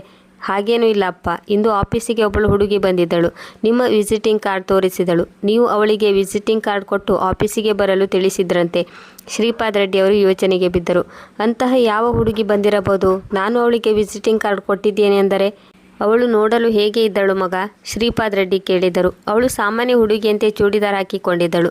ಸರಿ, ಈಗ ನೆನಪಿಗೆ ಬಂತು. ಆ ದಿನ ನಾನು ಹೇಳಿದ್ದೇನಲ್ಲ, ನನ್ನ ಕಾರಿನ ಎದುರಿಗೆ ಒಬ್ಬಳು ಹುಡುಗಿ ಬಂದು ಸ್ವಲ್ಪದರಲ್ಲಿ ಬಚಾವಾದಳೆಂದು. ಬಹುಶಃ ಅದೇ ಹುಡುಗಿ ಇರಬಹುದು. ತುಂಬ ದಿಟ್ಟ ಸ್ವಭಾವದವಳು ಮತ್ತು ತುಂಬ ಸ್ವಾಭಿಮಾನಿ. ಇಂಟರ್ವ್ಯೂ ಕೊಡಲು ಹೋಗುತ್ತಿದ್ದಳು. ಆಗ ನನ್ನ ಕಾರ್ ಅವಳಿಗೆ ಗುದ್ದಿತು. ಅವಳು ಕೊಳಚೆ ನೀರಿನಲ್ಲಿ ಬಿದ್ದಳು. ಬೇರೆ ಯಾರಾದರೂ ಆಗಿದ್ದರೆ ನನಗೆ FIR ಧಮಕಿ ಹಾಕಿ ನನ್ನಿಂದ ಹಣ ವಸೂಲಿ ಮಾಡುತ್ತಿದ್ದರು. ಆದರೆ ಅವಳು ಹಾಗೇನೂ ಮಾಡಲಿಲ್ಲ. ಸರಿ, ನೀನು ಏನು ಹೇಳಿದೆ? ಅವಳು ತುಂಬ ನಂಬಿ ಕೆಟ್ಟು ಬಂದಿರಬಹುದು. ಶ್ರೀಪಾದ್ ರೆಡ್ಡಿ ಕೇಳಿದಾಗ ಅಕುಲ್ ಹೇಳಿದನು, ಪಪ್ಪ, ಅವಳು ನನಗೆ ತುಂಬ ಮೂರ್ಖಳಂತೆ ಕಾಣಿಸಿದಳು. ಪೂರ್ತಿ 4 ತಾಸು ನನ್ನ ಕ್ಯಾಬಿನ್ ಎದುರು ಕುಳಿತು ನಿಮಗಾಗಿ ಕಾದಿದ್ದಾಳೆ. ಒಂದು ಬಾರಿ ಕೂಡ ಯಾರ ಹತ್ತಿರವೂ ಕೇಳಲಿಲ್ಲ ಇದು ಯಾರ ಕ್ಯಾಬಿನ್ ಎಂದು. ಮತ್ತು ಒಳಗೆ ಬಂದು ನನ್ನ ಹತ್ತಿರ ಮಾತನಾಡುವಾಗಲೂ ಅವಳ ಧ್ವನಿ ಮತ್ತು ಕೈಗಳು ನಡುಗುತ್ತಿದ್ದವು. ಇಲ್ಲ ಮಗ, ಖಂಡಿತವಾಗಿಯೂ ಆ ಹುಡುಗಿ ಮೂರ್ಖಳಲ್ಲ. ಏಕೆಂದರೆ ಕೆಲವೊಮ್ಮೆ ಸಮಯ, ಪರಿಸ್ಥಿತಿ ಮನುಷ್ಯರನ್ನು ಮೂರ್ಖರನ್ನಾಗಿ ಮಾಡುತ್ತದೆ. ಇದನ್ನು ಕೇಳಿ ಅಕುಲ್ ಯೋಚನೆಯಲ್ಲಿ ಬಿದ್ದನು. ಮರುದಿನ ಅವನು ಆಫೀಸಿಗೆ ಹೋದಾಗಲೂ ಅವನಿಗೆ ತನ್ನ ತಂದೆಯ ಮಾತುಗಳು ಕಿವಿಯಲ್ಲಿ ಗುಯಿಗುಟ್ಟುತ್ತಿದ್ದವು. ಕೆಲವೊಮ್ಮೆ ಸಮಯ, ಪರಿಸ್ಥಿತಿಗಳು ಮನುಷ್ಯರನ್ನು ಮೂರ್ಖರನ್ನಾಗಿ ಮಾಡುತ್ತವೆ. ಪಪ್ಪನ ಮಾತುಗಳು ಸರಿ ಇರಬಹುದು. ಅವಳಿಗೆ ಒಂದು ಅವಕಾಶ ಕೊಡುವುದು ಒಳ್ಳೆಯದು. ಯೋಚಿಸುತ್ತಾ ಅಕುಲ್ ಅವಳ ರೆಸ್ಯೂಮ್ ತೆಗೆದು ಸೆಕ್ರೆಟರಿಯನ್ನು ಕರೆದು ಅವಳ ರೆಸ್ಯೂಮ್ ಕೊಟ್ಟು ಅದರಲ್ಲಿರೋ ನಂಬರ್ಗೆ ಫೋನ್ ಮಾಡಿ ಆ ಹುಡುಗಿಯನ್ನು ನಾಳೆ ಆಫೀಸಿಗೆ ಬರಲು ತಿಳಿಸು ಎಂದು ಹೇಳಿದನು. ಈ ಕಡೆ ನೇತ್ರಾಳಿಗೆ ಆಫೀಸಿನಿಂದ ಫೋನ್ ಬಂದು ಅವಳನ್ನು ಆಫೀಸಿಗೆ ಬರಲು ತಿಳಿಸಿದಾಗ ಅವಳ ಕಿವಿ ಅವಳಿಗೆ ನಂಬಲಾಗಲಿಲ್ಲ. ಅವಳ ಸಂತೋಷಕ್ಕೆ ಮಿತಿ ಇರಲಿಲ್ಲ. ಉತ್ಸಾಹದಿಂದ ಅಡುಗೆ ಮನೆಯಲ್ಲಿ ಅಡುಗೆ ಮಾಡುತ್ತಿದ್ದ ಅವಳ ಅಮ್ಮನ ಬಳಿಗೆ ಓಡಿದಳು. ಅಮ್ಮನನ್ನು ತಬ್ಬಿಕೊಂಡು ಹೇಳಿದಳು, ಅಮ್ಮ, ಒಂದು ಸಂತೋಷದ ಸುದ್ದಿ. ನೀನು ಇದನ್ನು ನಂಬುವುದಿಲ್ಲ. ಈಗಷ್ಟೇ ನನಗೆ ಯಾರ ಫೋನ್ ಬಂದಿತ್ತು ಹೇಳು? ಅಯ್ಯೋ ಮಗಳೇ, ಒಗಟಿನಂತೆ ಮಾತನಾಡಬೇಡ, ಸರಿಯಾಗಿ ಹೇಳು, ಯಾರ ಫೋನ್ ಬಂದಿತ್ತು? ಅಮ್ಮ, ನಾಳೆ ನನ್ನನ್ನು ರೆಡ್ಡಿ ಇಂಡಸ್ಟ್ರಿಗೆ ಸಂದರ್ಶನಕ್ಕೆ ಕರೆಯಲಾಗಿದೆ. ನಿಜವಾಗಿಯೂ ಇದು ಸಂತೋಷದ ಸುದ್ದಿ. ಗಿರಿಜಮ್ಮನ ಕಣ್ಣುಗಳಲ್ಲಿ ಒಂದು ಹೊಳಪು ಕಾಣಿಸಿತ್ತು. ಸರಿ ಮಗಳೇ, ನಾಳೆ ಯಾವ ಡ್ರೆಸ್ ಹಾಕಿಕೊಂಡು ಹೋಗಬೇಕು? ಅದನ್ನು ಇವತ್ತೇ ಎತ್ತಿಡು. ಇಲ್ಲದಿದ್ದರೆ ನಾಳೆ ನೀನು ಪೂರ್ತಿ ಸಮಯ ನಿನ್ನ ಡ್ರೆಸ್ನ ಕನ್ಫ್ಯೂಷನ್ನಲ್ಲಿ ಕಳೆಯುತ್ತೀಯ. ನೀನು ನಾಳೆ ಸರಿಯಾದ ಸಮಯಕ್ಕೆ ಹೋಗಬೇಕು. ಈಗ ಚೆನ್ನಾಗಿ ನಿದ್ದೆ ಮಾಡು. ಮರುದಿನ ಬೆಳಿಗ್ಗೆ ಇಂಟರ್ವ್ಯೂ ನೆನಪಿನಿಂದಾಗಿ ನೇತ್ರ ಬೇಗನೆ ಎದ್ದಳು. ಆದರೆ ಪುನಃ ಅದೇ ನಡೆಯಿತು. ಎಂದಿನಂತೆ ಅವಳ ಡ್ರೆಸ್ ಕನ್ಫ್ಯೂಷನ್. ಅವಳು ಒಂದು ಸುಂದರವಾದ ಟಾಪ್ ಜೊತೆಗೆ ಒಂದು ಜೀನ್ಸ್ ತೆಗೆದಳು ಮತ್ತು ಆಫೀಸ್ ಹುಡುಗಿಯಂತೆ ತಯಾರಾದಳು. ಆಗ ಅವಳ ಅಮ್ಮ ಕೋಣೆಗೆ ಬಂದು ಹೇಳಿದರು, ಇಂದು ನೀನು ತುಂಬ ಸುಂದರವಾಗಿ ಮುದ್ದಾಗಿ ಕಾಣಿಸುತ್ತೀಯಾ? ನಿನಗೆ ಗೊತ್ತಿದೆಯಾ, ಇದು ನಿನ್ನ ಪಪ್ಪನ ಕನಸಾಗಿತ್ತು. ತಮ್ಮ ಮಗಳು ಒಂದು ದಿನ ತನ್ನ ಕಾಲ ಮೇಲೆ ನಿಲ್ಲಬೇಕು. ಅವರು ಇಂದು ಇದ್ದಿದ್ದರೆ ತುಂಬ ಸಂತೋಷ ಪಡುತ್ತಿದ್ದರು. ಮತ್ತು ನಂತರ ಹೇಳಿದರು, ನಾನು ನೋಡು ಯಾವ ಮಾತು ತೆಗೆದು ಕುಳಿತಿದ್ದೇನೆ. ಈಗ ಬೇಗ ಹೊರಡು, ನಿನಗೆ ಲೇಟಾಗಬಾರದು. ಇಂದು ಆಫೀಸಿಗೆ ಹೋದಾಗ ನೇತ್ರಾಳಿಗೆ ಯಾರ ಬಳಿಯೂ ಕೇಳುವ ಅವಶ್ಯಕತೆ ಇರಲಿಲ್ಲ. ಅವಳು ನೇರವಾಗಿ ಅಕುಲ್ ಕ್ಯಾಬಿನ್ ಹತ್ತಿರ ಹೋಗಿ ಹೊರಗೆ ಕಾಯುತ್ತಾ ಕುಳಿತಳು. ಸ್ವಲ್ಪ ಸಮಯದ ನಂತರ ಅವಳನ್ನು ಒಳಗೆ ಕರೆಯಲಾಯಿತು. ಎದುರಿಗೆ ನೋಡಿದಳು. ಅಕುಲ್ ರೆಡ್ಡಿ ಅವರ ಜೊತೆ ಇನ್ನೂ 4 ಜನರು ಕುಳಿತಿದ್ದರು. ಅದರಲ್ಲಿ ಒಬ್ಬರು ಶ್ರೀಪಾದ್ ರೆಡ್ಡಿಯಾಗಿದ್ದರು. ನೇತ್ರ ತಲೆ ಭಾಗಿಸಿ ಎಲ್ಲರಿಗೂ ನಮಸ್ಕರಿಸಿದಳು. ಎಲ್ಲರೂ ಒಂದೊಂದು ಪ್ರಶ್ನೆಗಳನ್ನು ಕೇಳಿದರು. ಎಲ್ಲರ ಪ್ರಶ್ನೆಗಳಿಗೂ ನೇತ್ರ ಆತ್ಮವಿಶ್ವಾಸದಿಂದ ಉತ್ತರಿಸಿದಳು. ನಂತರ ಶ್ರೀಪಾದ್ ರೆಡ್ಡಿ ಅವರು ಅವಳಿಗೆ ಹೊರಗೆ ಕಾಯುವಂತೆ ತಿಳಿಸಿದರು. ಸ್ವಲ್ಪ ಸಮಯದ ನಂತರ ಶ್ರೀಪಾದ್ ರೆಡ್ಡಿ ಅವರು ಹೊರಗೆ ಬಂದರು. ನೇತ್ರ ಎದ್ದು ಅವರ ಪಾದಗಳಿಗೆ ನಮಸ್ಕರಿಸಿದಳು. ಅವಳಿಗೆ ಆಶೀರ್ವಾದ ಮಾಡುತ್ತಾ ಶ್ರೀಪಾದ್ ರೆಡ್ಡಿ ಅವರು, ಮಗಳೇ, ನಿನಗೆ ಆದಷ್ಟು ಬೇಗನೆ ಫೋನ್ ಮಾಡಿ ತಿಳಿಸುತ್ತೇವೆ ಎಂದು ಹೇಳಿದರು. ನನಗೆ ನಿನ್ನಲ್ಲಿ ವಿಶ್ವಾಸ ಇದೆ. ನೀನು ನಮ್ಮ ಕಂಪನಿಗೆ ಸೇರಿಕೊಂಡರೆ ನಮ್ಮ ಕಂಪನಿ ಉನ್ನತ ಮಟ್ಟಕ್ಕೆ ತೆಗೆದುಕೊಂಡು ಹೋಗುವೆ. ನೇತ್ರ ಧನ್ಯವಾದ ಹೇಳಿ ಹೊರಡಲು ಸಿದ್ಧಳಾಗುತ್ತಿದ್ದಂತೆ ಶ್ರೀಪಾದ್ ರೆಡ್ಡಿ ಅವರು ಡ್ರೈವರ್ನನ್ನು ಕರೆದು ನೇತ್ರಾಳನ್ನು ಮನೆಗೆ ಬಿಟ್ಟು ಬರುವಂತೆ ಹೇಳಿದರು. ಈ ಕಡೆ ಅಕುಲ್ ರೆಡ್ಡಿ ಅವರು ಅವಳ ಆತ್ಮವಿಶ್ವಾಸಕ್ಕೆ ಪ್ರಭಾವಿತರಾಗಿದ್ದರು. ಅವರು ಬೇಡವೆಂದರೂ ಅವಳ ಬಗ್ಗೆ ಯೋಚನೆ ಬರುತ್ತಿತ್ತು. ತನಗೆ ತಾನೇ ಕೇಳಿಕೊಂಡರು. ನಾನು ಏಕೆ ನೇತ್ರಾಳನ್ನು ಇಷ್ಟು ಮೆಚ್ಚಿಕೊಳ್ಳುತ್ತಿದ್ದೇನೆ? ಮರುಕ್ಷಣವೇ ತನಗೆ ತಾನೇ ಹೇಳಿಕೊಂಡನು, ಇಲ್ಲ, ಇನ್ನು ನನ್ನ ಜೀವನದಲ್ಲಿ ಬೇರೆ ಯಾವ ಹುಡುಗಿಗೂ ಸ್ಥಾನ ಇಲ್ಲ. ಒಂದು ಬಾರಿ ಏಟು ತಿಂದ ನಂತರ ನಾನು ಪುನಃ ಈ ತೊಂದರೆಯಲ್ಲಿ ಸಿಕ್ಕಿಕೊಳ್ಳುವುದಿಲ್ಲ. ಅಸಲಿಗೆ 3 ವರ್ಷದ ಹಿಂದೆ ಅಕುಲ್ ಒಂದು ಸುಂದರವಾದ ಹುಡುಗಿಯನ್ನು ಪ್ರೀತಿಸಿದ್ದ. ದಿನ ಕಳೆದಂತೆ ಒಬ್ಬರಿಗೊಬ್ಬರು ಎಷ್ಟು ಪ್ರೀತಿಸುತ್ತಿದ್ದರೆಂದರೆ ಸತ್ತರೂ ಜೊತೆಯಲ್ಲೇ ಬದುಕಿದರೂ ಜೊತೆಯಲ್ಲೇ ಎನ್ನುವ ನಿರ್ಣಯವನ್ನು ತೆಗೆದುಕೊಂಡರು. ಅಕುಲ್ ಯೋಚಿಸಿದನು, ಮದುವೆ ಮಾಡಿಕೊಂಡರೆ ಈ ಹುಡುಗಿಯನ್ನು ಮಾತ್ರ ಎಂದು. ಆದರೆ ಒಂದು ದಿನ ಅವನ ಆತ್ಮೀಯ ಗೆಳೆಯ ಅವಳ ಬಗ್ಗೆ ಹೇಳಿದ ಮಾತಿನಿಂದಾಗಿ ಅಕುಲ್ನಿಗೆ ತಾನು ನಿಂತ ನೆಲ ಕುಸಿದಂತಾಗಿತ್ತು. ಅವನು ವಿಚಾರಿಸಿದಾಗ ಆ ಹುಡುಗಿಗೆ ಈ ಹಿಂದೆ ಮದುವೆ ನಡೆದಿದೆ ಎನ್ನುವ ಸತ್ಯ ಗೊತ್ತಾಯಿತು. ಕೇವಲ ಅವನ ಸಂಪತ್ತಿಗಾಗಿ ಅವನ ಜೊತೆ ಪ್ರೀತಿಯ ನಾಟಕ ಮಾಡುತ್ತಿದ್ದಳು. ಇದರ ನಂತರ ಅವನು ಪ್ರೀತಿಯ ಮೇಲಿನ ನಂಬಿಕೆಯನ್ನು ಕಳೆದುಕೊಂಡನು ಮತ್ತು ನಿರ್ಧರಿಸಿದನು, ತನ್ನ ಜೀವನದಲ್ಲಿ ಬೇರೆ ಯಾವ ಹುಡುಗಿಯನ್ನು ಬರಲು ಅವಕಾಶ ಕೊಡುವುದಿಲ್ಲ, ತನ್ನ ಭಾವನೆಗಳ ಜೊತೆ ಆಟ ಆಡಲು ಬಿಡುವುದಿಲ್ಲ. ಆದರೆ ಇಂದು ಯಾಕೋ ಗೊತ್ತಿಲ್ಲ, ಪುನಃ ಪ್ರೀತಿಯ ಅನುಭವ ಆಗುತ್ತಿದೆ. ಮರುದಿನ ಬೆಳಿಗ್ಗೆ ವಾಕಿಂಗ್ ಮುಗಿಸಿ ಬಂದಾಗ ಶ್ರೀಪಾದ್ ರೆಡ್ಡಿಯವರು ಅವನಿಗಾಗಿ ಕಾಯುತ್ತಿದ್ದರು ಮತ್ತು ಅವನನ್ನು ನೋಡಿ ಕೇಳಿದರು, ಏನು ಯೋಚನೆ ಮಾಡಿದೆ ಮಗ? ಯಾವ ವಿಷಯದ ಬಗ್ಗೆ ಪಪ್ಪ? ಅದೇ ಮಗ, ನಿನ್ನ ಪರ್ಸನಲ್ ಸೆಕ್ರೆಟರಿಯ ಬಗ್ಗೆ ನಿನ್ನೆ ಇಂಟರ್ವ್ಯೂ ಮಾಡಿದ್ವಲ್ಲ, ನಾನು ಅದರ ಬಗ್ಗೆ ಮಾತನಾಡುತ್ತಿದ್ದೇನೆ. ಹಿಂದಿನ ಅನುಭವದ ಕಾರಣದಿಂದಾಗಿ ಅಕುಲ್ ನೇತ್ರಾಳಿಂದ ದೂರವಿರಲು ಬಯಸಿದ್ದನು. ಹಾಗಾಗಿ ಹೇಳಿದನು, ನನಗೆ ಮೊದಲಿನ ಪರ್ಸನಲ್ ಸೆಕ್ರೆಟರಿಯನ್ನೇ ಮುಂದುವರಿಸುವುದು ಸರಿ ಅನ್ನಿಸುತ್ತದೆ. ಆದರೆ ಮಗ, ನನಗೆ ನೇತ್ರ ಈ ಹುದ್ದೆಗೆ ಸರಿ ಅನ್ನಿಸುತ್ತಾಳೆ. ನಾನು ಅವಳ ಕ್ವಾಲಿಫಿಕೇಷನ್ ಆಧಾರದ ಮೇಲೆ ಮಾತನಾಡುತ್ತಿಲ್ಲ, ಆದರೆ ಅವಳು ಬೇರೆ ಹುಡುಗಿಯರಿಗಿಂತ ಭಿನ್ನವಾಗಿದ್ದಾಳೆ ಮತ್ತು ಎಲ್ಲರಿಗಿಂತ ಪ್ರತಿಭಾವಂತಳು. ಸರಿ ಪಪ್ಪ, ನಾನು ಬಾಕಿ ಎಲ್ಲರೊಂದಿಗೆ ವಿಚಾರಿಸಿ ನಿಮ್ಮ ಜೊತೆ ಮಾತನಾಡುತ್ತೇನೆ. ಆಫೀಸಿಗೆ ಹೋಗಿ ಎಲ್ಲರೊಂದಿಗೆ ಮಾತನಾಡಿದಾಗ ಎಲ್ಲರೂ ನೇತ್ರಾಳ ಹೆಸರನ್ನೇ ಹೇಳಿದರು. ಈಗ ಅಕುಲ್ನಿಗೆ ಅವಳನ್ನು ಸೆಲೆಕ್ಟ್ ಮಾಡದ ವಿನಃ ಬೇರೆ ದಾರಿ ಇರಲಿಲ್ಲ. ಹೀಗಾಗಿ ಅವನು ತನ್ನ ತಂದೆಗೆ ಫೋನ್ ಮಾಡಿ ತನ್ನ ನಿರ್ಧಾರವನ್ನು ತಿಳಿಸಿದನು. ಬೆಳಿಗ್ಗೆ ಸುಮಾರು 10:30ಕ್ಕೆ ನೇತ್ರಾಳ ಫೋನ್ ರಿಂಗ್ ಆಯಿತು. ಆದರೆ ಅವಳು ಇನ್ನೂ ಎದ್ದಿರಲಿಲ್ಲ. ಅವಳು ರಾತ್ರಿ ಪೂರ್ತಿ ಆಫೀಸಿನ ಬಗ್ಗೆ ಯೋಚನೆ ಮಾಡುತ್ತಾ ಮಲಗಿದ್ದಳು. ಮಗಳೇ, ನಿನ್ನ ಮೊಬೈಲ್ ರಿಂಗ್ ಆಗುತ್ತಿದೆ ಮತ್ತು ನೀನು ಆರಾಮಾಗಿ ನಿಶ್ಚಿಂತೆಯಿಂದ ನಿದ್ದೆ ಮಾಡುತ್ತಿರುವೆ, ಗಿರಿಜಮ್ಮ ಹೇಳಿದರು. ಆದರೆ ನೇತ್ರ ಗಾಢವಾದ ನಿದ್ದೆ ಮಾಡುತ್ತಿದ್ದಳು. ಹೀಗಾಗಿ ಅವರೇ ಫೋನ್ ರಿಸೀವ್ ಮಾಡಬೇಕಾಯಿತು. ಹಾಗೆ ಅವರು ಫೋನ್ ರಿಸೀವ್ ಮಾಡಿದರು. ಆ ಕಡೆಯಿಂದ ಶ್ರೀಪಾದ್ ರೆಡ್ಡಿ ಅವರ ಧ್ವನಿ ಬಂದಿತ್ತು. ಹಲೋ, ರೆಡ್ಡಿ ಇಂಡಸ್ಟ್ರೀಸಿಂದ ಮಾತನಾಡುತ್ತಿರುವುದು. ನಾನು ಶ್ರೀಪಾದ್ ರೆಡ್ಡಿ. ನಮಸ್ತೆ ಸರ್, ನಾನು ನೇತ್ರಾಳ ಅಮ್ಮ ಮಾತನಾಡುತ್ತಿರುವುದು. ನಮಸ್ತೆ, ನಾನು ನೇತ್ರಾಳೊಂದಿಗೆ ಮಾತನಾಡಬಹುದೇ? ಹೌದು ಸರ್, ನಾನು ಈಗಲೇ ಕರೆಯುತ್ತೇನೆ ಎಂದು ಹೇಳುತ್ತಾ ಪುನಃ ಕೋಣೆಗೆ ಬಂದರು. ನೇತ್ರಾಳ ಮುಖದ ಮೇಲೆ ಸ್ವಲ್ಪ ನೀರು ಚಿಮುಕಿಸಿದರು. ನೇತ್ರ ಎಚ್ಚರವಾದಳು. ರೆಡ್ಡಿಯವರು ಫೋನ್ ಮಾಡಿದ್ದಾರೆ, ಗಿರಿಜಮ್ಮ ಮೆಲ್ಲಗೆ ಹೇಳಿದರು. ನೇತ್ರ ಅಮ್ಮನ ಕೈಯಿಂದ ಫೋನ್ ತೆಗೆದುಕೊಳ್ಳುತ್ತಾ, ಹಲೋ, ಗುಡ್ ಮಾರ್ನಿಂಗ್ ಸರ್, ನಾನು ನೇತ್ರ ಮಾತನಾಡುತ್ತಿದ್ದೇನೆ. ಗುಡ್ ಮಾರ್ನಿಂಗ್ ಮಗಳೇ, ನಾನು ನಿನಗೆ ಇದನ್ನು ಹೇಳಲು ಫೋನ್ ಮಾಡಿದೆ. ನೀನು ನಾಳೆಯಿಂದ ನಮ್ಮ ಕಂಪನಿಗೆ ಜಾಯಿನ್ ಆಗಬಹುದು. Thank you so much sir, ನಾನು ನಾಳೆ ಸಮಯಕ್ಕೆ ಸರಿಯಾಗಿ ಬರುತ್ತೇನೆ. ಹೀಗೆ ಹೇಳಿ ನೇತ್ರ ಫೋನ್ ಇಟ್ಟಳು. ಈ ಕಡೆ ಗಿರಿಜಮ್ಮ ಶ್ರೀಪಾದ್ ರೆಡ್ಡಿ ಅವರ ಜೊತೆ ಮಾತನಾಡಿ ತುಂಬ ಡಿಸ್ಟರ್ಬ್ ಆಗಿದ್ದರು. ಏಕೆಂದರೆ ಆ ಧ್ವನಿ ಅವರಿಗೆ ತುಂಬ ಪರಿಚಯ ಇರುವಂತೆ ಅನಿಸುತ್ತಿತ್ತು. ಅಮ್ಮ, ನೀವು ಯಾವ ಚಿಂತೆಯಲ್ಲಿ ಮುಳುಗಿದ್ದೀರಿ? ಈಗ ಎಲ್ಲ ಚಿಂತೆಯನ್ನು ಬಿಟ್ಟು ಆರಾಮಾಗಿರಿ. ಈಗ ನಿಮ್ಮ ಮಗಳಿಗೆ ನೌಕರಿ ಸಿಕ್ಕಿದೆ ಎಂದು ನೇತ್ರ ಹೇಳಿದಾಗ ಗಿರಿಜಮ್ಮ ಹೇಳಿದರು, ಇದು ತುಂಬ ಒಳ್ಳೆಯದಾಯಿತು ಮಗಳೇ. ನಿಮ್ಮ ಪಪ್ಪ ಹೋದ ನಂತರ ನಾನು ಬಟ್ಟೆ ಹೊಲೆದು ಹಾಗೂ ಹೀಗೋ ಮನೆಯ ಖರ್ಚು ನಿಭಾಯಿಸುತ್ತಿದ್ದೆ. ಈಗ ನನ್ನ ಕಣ್ಣು ಸರಿಯಾಗಿ ಕಾಣದಿರುವ ಕಾರಣ ಆ ಕೆಲಸ ಕೂಡ ಮಾಡಲು ಆಗುತ್ತಿಲ್ಲ. ದೇವರಿಗೆ ಕೋಟಿ ಪ್ರಣಾಮಗಳು, ನಿನಗೆ ಕೆಲಸ ಸಿಕ್ಕಿತ್ತು. ಈಗ ನಮ್ಮ ಎಲ್ಲ ತೊಂದರೆಗಳು ದೂರವಾದವು. ಆದರೆ ಅಮ್ಮ, ನನಗೆ ಮಿಸ್ಟರ್ ಅಕುಲ್ ರೆಡ್ಡಿ ಅವರ ಪರ್ಸನಲ್ ಸೆಕ್ರೆಟರಿ ಕೆಲಸ ಸಿಕ್ಕಿದೆ. ಅವರ ವ್ಯವಹಾರ ನನಗೆ ತುಂಬ ವಿಚಿತ್ರ ಅನಿಸುತ್ತದೆ. ಅವನು ತುಂಬ ದುರಹಂಕಾರಿ ವ್ಯಕ್ತಿ ಅನಿಸುತ್ತಾನೆ. ಆದರೆ ಮಗಳೇ, ನಾವು ಒಂದೆರಡು ಸಲದ ಭೇಟಿಯಲ್ಲಿ ಯಾರ ಬಗ್ಗೆಯೂ ಯಾವ ತೀರ್ಮಾನಕ್ಕೂ ಬರಬಾರದು. ಅಲ್ಲಿ ಕೆಲಸ ಮಾಡಿದ ನಂತರ ನಿನಗೆ ಅವರು ಏನು ಎನ್ನುವುದು ಗೊತ್ತಾಗುತ್ತದೆ. ಯಾರನ್ನಾದರೂ ಅರ್ಥ ಮಾಡಿಕೊಳ್ಳಲು ಸ್ವಲ್ಪ ಸಮಯ ಬೇಕಾಗುತ್ತದೆ. ಆದರೆ ನನಗೆ ಪೂರ್ತಿ ನಂಬಿಕೆ ಇದೆ, ನೀನು ಎಂತಹ ಪರಿಸ್ಥಿತಿಯನ್ನಾದರೂ ಚೆನ್ನಾಗಿ ನಿಭಾಯಿಸಬಲ್ಲೆ. ಆಗ ನೇತ್ರ ತನ್ನ ಅಮ್ಮನ ಮಡಿಲಲ್ಲಿ ತಲೆ ಇಟ್ಟು ನೆಮ್ಮದಿಯಾಗಿ ಮಲಗಿದ್ದಳು. ಆದರೆ ಗಿರಿಜಮ್ಮ ಶ್ರೀಪಾದ್ ರೆಡ್ಡಿ ಅವರ ಬಗ್ಗೆ ಯೋಚಿಸುತ್ತಿದ್ದರು. ಆ ಧ್ವನಿ ಅವರಿಗೆ ತುಂಬ ಪರಿಚಯವಿದ್ದಂತೆ ಅನಿಸುತ್ತಿತ್ತು. ನಂತರ ಕುಳಿತಲ್ಲಿ ಇದ್ದಕ್ಕಿದ್ದಂತೆ ಮಾತನಾಡಿದರು. ಇಲ್ಲ, ಅವರು ಆ ಶ್ರೀಪಾದ್ ಆಗಿರಲು ಸಾಧ್ಯವಿಲ್ಲ. ಒಂದು ಮಿಡ್ಲ್ ಕ್ಲಾಸ್ ಫ್ಯಾಮಿಲಿ ಜೊತೆ ಸಂಬಂಧ ಬೆಳೆಸಲು ಮುಂದಾಗಿರುವ ಶ್ರೀಪಾದ್ ಎಲ್ಲಿ ರೆಡ್ಡಿ ಇಂಡಸ್ಟ್ರೀಸ್ ಮಾಲೀಕರು ಮಿಸ್ಟರ್ ಶ್ರೀಪಾದ್ ರೆಡ್ಡಿ? ಯೋಚಿಸುತ್ತಾ ಅವರು ತಮ್ಮ ಹಳೆ ನೆನಪಿನಲ್ಲಿ ಕಳೆದು ಹೋದರು. ಒಂದು ಸಮಯದಲ್ಲಿ ಅವರು ಕಾಲೇಜಿನಲ್ಲಿ ಓದುತ್ತಿದ್ದರು. ಆಗ ಅದೇ ಕಾಲೇಜಿನಲ್ಲಿ ಒಬ್ಬ ಮಧ್ಯಮ ವರ್ಗ ಕುಟುಂಬದ ಒಬ್ಬ ಸಾಧಾರಣ ಯುವಕ ಶ್ರೀಪಾದ್ ಕೂಡ ಓದುತ್ತಿದ್ದರು. ನೋಡಲು ಗಟ್ಟಿಮುಟ್ಟಾಗಿದ್ದರು. ಆದರೆ ಸ್ವಭಾವದಲ್ಲಿ ತುಂಬ ಮೃದು ಮತ್ತು ಶಾಂತ. ನಿಧಾನಕ್ಕೆ ಗಿರಿಜಾ ಅವರ ಬಗ್ಗೆ ಆಕರ್ಷಿತರಾದರು. ಅವರು ಕೂಡ ಗಿರಿಜಾಳ ಸೌಂದರ್ಯ ಮತ್ತು ಸರಳತೆಯಿಂದ ಆಕರ್ಷಿತರಾಗಿದ್ದರು. ಒಬ್ಬರಿಗೊಬ್ಬರು ತುಂಬ ಇಷ್ಟಪಡುತ್ತಿದ್ದರು. ನಂತರ ಹಾಗೆ ಗಿರಿಜಾಳ ಮನೆಯವರಿಗೆ ಈ ವಿಷಯ ಗೊತ್ತಾಯಿತು. ಅವಳ ತಂದೆ ಅವಳ ಜೀವನದ ಬಗ್ಗೆ ಒಂದು ನಿರ್ಧಾರ ತೆಗೆದುಕೊಂಡರು. ಅವಳು ಇದರ ಬಗ್ಗೆ ಕಲ್ಪನೆ ಕೂಡ ಮಾಡಿಕೊಂಡಿರಲಿಲ್ಲ. ಕೇವಲ 10 ದಿನಗಳಲ್ಲಿ ಗಿರಿಜಾಳ ಮದುವೆ ಬೇರೆ ಹುಡುಗನೊಂದಿಗೆ ಮಾಡಲಾಯಿತು. ಹಾಗೆ ರಮೇಶ್ ಒಳ್ಳೆಯ ಕುಟುಂಬದ ವ್ಯಕ್ತಿಯಾಗಿದ್ದನು. ಆದರೆ ಅವನಿಗೆ ವಿಪರೀತ ಕುಡಿತ ಮತ್ತು ಜೂಜಾಟದ ಅಭ್ಯಾಸ ಇತ್ತು. ಅವಳಿಗೆ ಈ ವಿಷಯ ಗೊತ್ತಾದಾಗ ಅವಳು ಒಂದು ಮಗುವಿನ ತಾಯಿಯಾಗಿದ್ದಳು.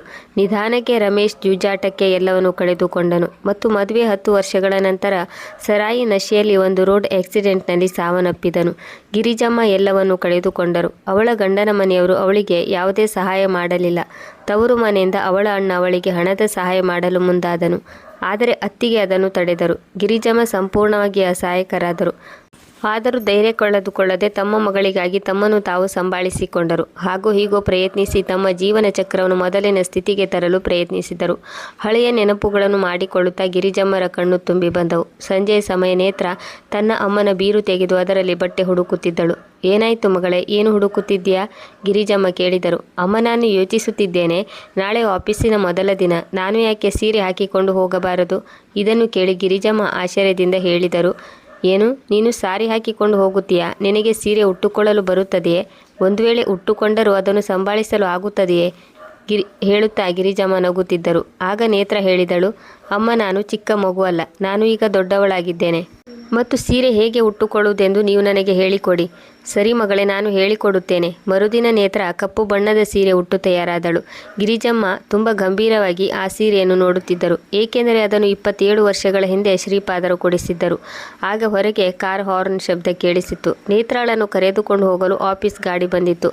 ಆಫೀಸ್ ಸಮಯಕ್ಕೂ 25 ನಿಮಿಷಗಳ ಮೊದಲೇ ನೇತ್ರ ಆಫೀಸ್ ತಲುಪಿದಳು ಮತ್ತು ಅಕುಲ್ ರೆಡ್ಡಿ ಅವರ ಹಳೆಯ ಪರ್ಸನಲ್ ಸೆಕ್ರೆಟರಿ ಅವಳಿಗೆ ಎಲ್ಲ ಕೆಲಸವನ್ನು ಅರ್ಥ ಮಾಡಿಸುತ್ತಾ ಹೇಳಿದರು. ಅಕುಲ್ ರೆಡ್ಡಿ ಯಾವುದೇ ಕೆಲಸದಲ್ಲಿ ಬೇಜವಾಬ್ದಾರಿ ತೋರಿಸುವುದನ್ನು ಖಂಡಿತವಾಗಿಯೂ ಸಹಿಸುವುದಿಲ್ಲ. 10 ಗಂಟೆಗೆ ಅಕುಲ್ ತಮ್ಮ ಕ್ಯಾಬಿನಿಗೆ ನೇತ್ರಾಳನ್ನು ಕರೆದರು. ಹಾಗೇ ನೇತ್ರ ಒಳಗೆ ಹೋದಳು. ಅಕುಲ್ ಅವಳನ್ನು ನೋಡುತ್ತಲೇ ಇದ್ದನು. ಕಪ್ಪು ಸೀರೆ ಉಟ್ಟು ಅವಳು ತುಂಬ ಸುಂದರವಾಗಿ ಕಾಣುತ್ತಿದ್ದಳು. ಅವಳನ್ನು ನೋಡಿ ಎಂತಹ ವ್ಯಕ್ತಿಯಾದರೂ ಮಂತ್ರಮುಗ್ಧನಾಗಿ ಹೋಗುತ್ತಿದ್ದನು. ಅವನು ನೇತ್ರಾಳನ್ನು ಯಾವ ಕೆಲಸಕ್ಕಾಗಿ ಕರೆದಿದ್ದೇನೆ ಎನ್ನುವುದನ್ನು ಮರೆತು ಬಿಟ್ಟನು. ಒಂದು ಕ್ಷಣ ಅಲ್ಲಿ ಮೌನ ಆವರಿಸಿತು. ಆ ಮೌನವನ್ನು ಮುರಿಯುತ್ತಾ ನೇತ್ರ ಕೇಳಿದಳು, ಸರ್, ನೀವು ಕರೆದ್ರಾ?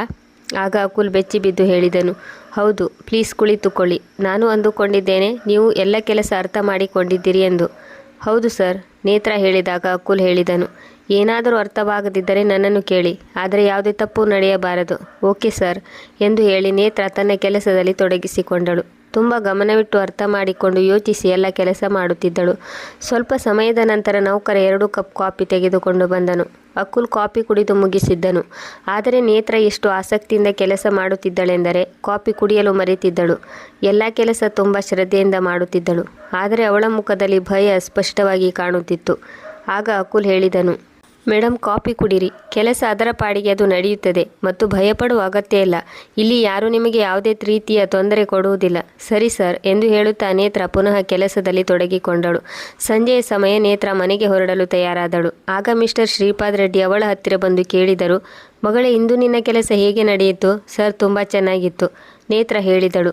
ಆಗ ಶ್ರೀಪಾದ್ ರೆಡ್ಡಿ ಹೇಳಿದರು, ಅಕುಲ್ ನಿನ್ನ ಕೆಲಸವನ್ನು ತುಂಬ ಹೊಗಳುತ್ತಿದ್ದನು. ನಿನಗೆ ಯಾವುದೇ ಸಂಶಯ ಬಂದರೂ ಹಿಂಜರಿಕೆ ಇಲ್ಲದೆ ನನಗೆ ಕೇಳು. ಅಗತ್ಯವಾಗಿ ಸರ್ ಎಂದು ನೇತ್ರ ಕೃತಜ್ಞತಾಪೂರ್ವಕವಾಗಿ ಹೇಳಿದಳು. ದಿನ ಕಳೆಯುತ್ತಿದ್ದವು. ಅಕುಲ್ ಅವಳ ಬಗ್ಗೆ ಇನ್ನೂ ಹೆಚ್ಚು ಪ್ರಭಾವಿತನಾದನು. ಅವಳ ಸರಳತೆ, ವಿನಮ್ರತೆ ಅವನನ್ನು ಹೆಚ್ಚು ಆಕರ್ಷಿಸಿದವು. ಅವನಿಗೆ ಅರ್ಥವಾಗಿತ್ತು, ನೇತ್ರ ಬೇರೆ ಹುಡುಗಿಯರಿಗಿಂತ ತುಂಬ ಭಿನ್ನವಾಗಿದ್ದಾಳೆ. ಇಂದು ನೇತ್ರ ಆಫೀಸಿನಲ್ಲಿ ಕೆಲಸ ಮಾಡಲು ಪ್ರಾರಂಭಿಸಿ ಪೂರ್ತಿ 1 ತಿಂಗಳು ಮುಗಿದಿತ್ತು. ಒಂದು ಸಂಜೆ ನೇತ್ರ ತನ್ನ ಕೆಲಸ ಮುಗಿಸಿ ಅಕುಲ್ ರೆಡ್ಡಿ ಅವರ ಕ್ಯಾಬಿನ್ಗೆ ಫೈಲ್ ತೆಗೆದುಕೊಂಡು ಹೋದಳು. ಅಕುಲ್ ಅವನ ಹೃದಯದ ಮಾತು ನೇರವಾಗಿ ನೇತ್ರಾಳಿಗೆ ಹೇಳಿದ್ದನು. ನೇತ್ರ, ನಾನು ನಿನ್ನನ್ನು ಮದುವೆಯಾಗಲು ಬಯಸುತ್ತೇನೆ. ಅಕುಲ್ ಹೀಗೆ ಹೇಳಿದ್ದನ್ನು ಕೇಳಿ ನೇತ್ರ ಭಯಭೀತಳಾಗಿ ಅಲ್ಲಿಂದ ಎದ್ದು ಹೊರಟಳು. ನೇತ್ರಾಳ ಪ್ರತಿಕ್ರಿಯೆ ನೋಡಿ ಅಕುಲ್ ಸ್ವಲ್ಪ ಮುಜುಗರಕ್ಕೆ ಒಳಗಾದನು. ಅವನು ನೇತ್ರಾಳ ಭಾವನೆಗೆ ನೋವುಂಟು ಮಾಡಲು ಬಯಸಿರಲಿಲ್ಲ. ಈಗ ಅವನಿಗೂ ಕೆಲಸ ಮಾಡುವ ಮನಸ್ಸಿರಲಿಲ್ಲ. ಸ್ವಲ್ಪ ಸಮಯದ ನಂತರ ಅವನು ಆಫೀಸ್ನಿಂದ ಮನೆಗೆ ಬಂದನು. ಅವನು ಮೌನವಾಗಿ ಇರುವುದನ್ನು ನೋಡಿ ಲತಾ ತುಂಬ ಚಿಂತಿತರಾದರು. ಅಮ್ಮನ ಎದುರು ಆರೋಗ್ಯ ಸರಿಯಿಲ್ಲ ಎನ್ನುವ ನೆಪ ಹೇಳಿದನು. ಆದರೆ ಶ್ರೀಪಾದ್ ರೆಡ್ಡಿ ಅರ್ಥ ಮಾಡಿಕೊಂಡಿದ್ದರು. ಅವನ ಮೌನವನ್ನು ನೋಡಿ ಇದಕ್ಕೆ ಬೇರೆ ಕಾರಣ ಇರಬಹುದು ಎಂದು. ಆ ಕಡೆ ನೇತ್ರ ಕೂಡ ಆರೋಗ್ಯ ಸರಿಯಿಲ್ಲ ಎನ್ನುವ ಕಾರಣ ಹೇಳಿ ಮಲಗಿಕೊಂಡಳು. ಗಿರಿಜಮ್ಮರಿಗೆ ನೇತ್ರಾಳ ಬಿಹೇವಿಯರ್ ನೋಡಿ ಸ್ವಲ್ಪ ವಿಚಿತ್ರ ಅನಿಸಿತು. ಗಿರಿಜಮ್ಮ ಏನನ್ನು ಕೇಳದೆ ತಿಂಡಿ ತೆಗೆದುಕೊಂಡು ಹೋದರು. ಅವಳು ತಿಂಡಿ ತಿನ್ನಲು ಒಪ್ಪಲಿಲ್ಲ. ತುಂಬ ಒತ್ತಾಯಿಸಿದ ನಂತರ ನೇತ್ರ ಅಮ್ಮನಿಗೆ ಎಲ್ಲವನ್ನು ಹೇಳಿದಳು. ಅಕುಲ್ ತನ್ನ ಬಳಿ ಮದುವೆ ಪ್ರಸ್ತಾಪ ಮಾಡಿದ್ದು ತಾನು ಏನನ್ನೂ ಹೇಳದೆ ಅಲ್ಲಿಂದ ಎದ್ದು ಬಂದಿದ್ದು. ಆಗ ಗಿರಿಜಮ್ಮ ಹೇಳಿದರು, ನೀನು ಮಾಡಿರುವುದು ಖಂಡಿತವಾಗಿಯೂ ಸರಿಯಾಗಿದೆ. ಮದುವೆ ವಿಷಯದಲ್ಲಿ ತಕ್ಷಣವೇ ನಿರ್ಧಾರ ತೆಗೆದುಕೊಳ್ಳುವುದು ಸರಿಯಲ್ಲ. ಸ್ವಲ್ಪ ಸಮಯ ಯೋಚಿಸಿ ನೇತ್ರ ಹೇಳಿದಳು.